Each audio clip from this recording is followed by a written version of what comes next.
বাংলাদেশের সম্মিলিত সনাতনী জাগরণ জোটের মুখপাত্র চিন্ময় কৃষ্ণ দাসের গ্রেপ্তারের ইস্যুতে যুক্তরাষ্ট্রের পররাষ্ট্র দপ্তরের ব্রিফিংয়ে উঠে এসেছে। সেখানে এক প্রশ্নের জবাবে দেশটির পররাষ্ট্র দপ্তর বলেছেন, আটক ব্যক্তিদের উপযুক্ত আইনি সুযোগ দিতে হবে এবং মৌলিক স্বাধীনতা ও মানবাধিকার সাথে আচরণ করা প্রয়োজন। স্থায়ী সময় মঙ্গলবার মার্কিন পররাষ্ট্র দপ্তরের নিয়মিত প্রেস ব্রিফিংয়ে সদর দপ্তরের principal deputy spoken person Vedanta Patel কথা জানান।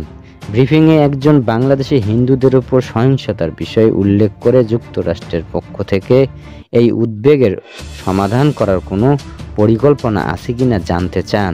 জবাবে মার্কিন পররাষ্ট্র দপ্তরের প্রধান মুখপাত্র বেদান্ত প্যাটেল বলেন, আমরা প্রতিটি সরকারের সাথে সামঞ্জস্যপূর্ণভাবে কাজ করি, যাদের সাথে আমাদের সম্পর্ক রয়েছে। আমরা স্পষ্ট করেছি, মৌলিক স্বাধীনতার প্রতি সম্মান থাকা দরকার, ধর্মীয় স্বাধীনতা ও মৌলিক মানবাধিকারের প্রতি শ্রদ্ধাশীল হওয়া দরকার।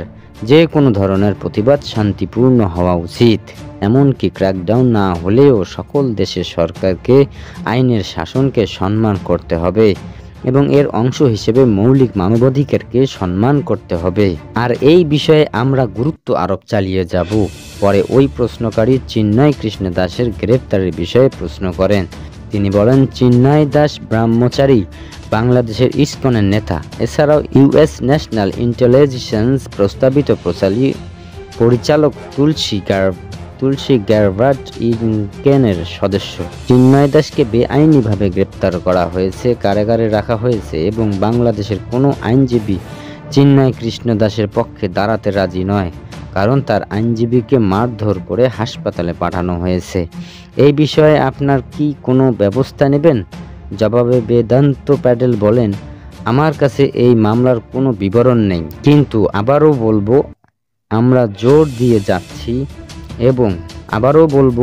জোর দিয়ে যাচ্ছি, ইতিমধ্যে জোর দিয়েছি, তারা আটক আছে তাদের পক্ষেও উপযুক্ত প্রতিনিধিত্ব করতে দিতে হবে এবং মৌলিক স্বাধীনতা ও মানবাধিকারের সাথে আচরণ করা প্রয়োজন।